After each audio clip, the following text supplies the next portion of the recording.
America's job market just hit the brakes. Layoffs are spiking, hiring has stalled, and unemployment is the highest since 2021. We're heading toward a 2030 shock, and today's labor cracks are the accelerant. Short answer, yes. Today's layoffs and rising joblessness will speed up the 2030 crisis by crushing household cash flow, slowing demand, and scarring workers right when Americans should be building resilience. In August, the U.S. added just 22,000 jobs. The Bureau of Labor Statistics says payrolls have changed little since April. The U3 standard of reporting unemployment is 4.3%, the highest since 2021. But the U.S. U6 unemployment rate for August 2025 was 8.1%, and this rate is often associated with a recession or a significant economic slowdown. When will the current administration begin this conversation? In July, there were about 7.2 million job openings. Sounds like a lot, but that's flat, and way down from the highs.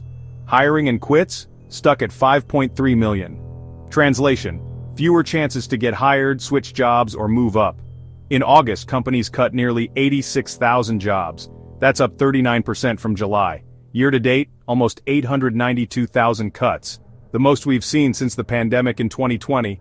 Now let's look at who's in the workforce. The labor force participation rate is 62.3%. The share of people actually working? Just 59.6%. Both are lower than last year. That means fewer workers, weaker household income, and less tax revenue.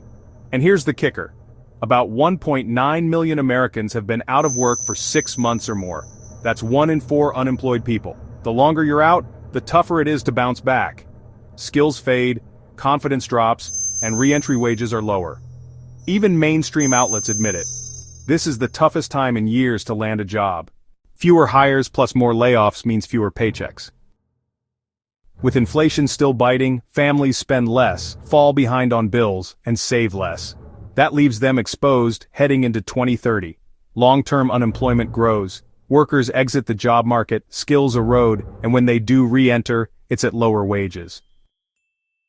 That's lost productivity and the wrong setup for 2030. Businesses are pulling back. Cuts are near pandemic levels.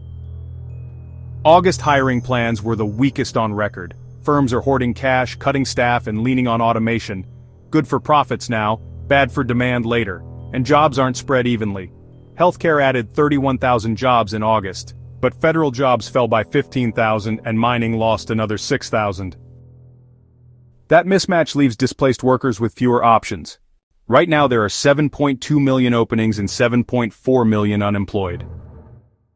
That flips bargaining power away from workers. If that 25% share of long-term joblessness keeps rising, recovery will be even slower. Quits are low, hires are flat at 5.3 million. Workers don't feel confident they can find something better. Challenger says August had the weakest holiday hiring plans ever. If seasonal jobs disappoint, consumer demand could slide straight into 2026. So, are layoffs and rising unemployment speeding up the 2030 crisis? Absolutely. We're draining resilience now. Fewer paychecks, weaker safety nets, and deeper scars. If 2030 is the storm, today's labor trends are the winds pushing us toward it. Quick question. What's the biggest risk you see as we head toward 2030? Layoffs, debt, or something else? Drop your comment below.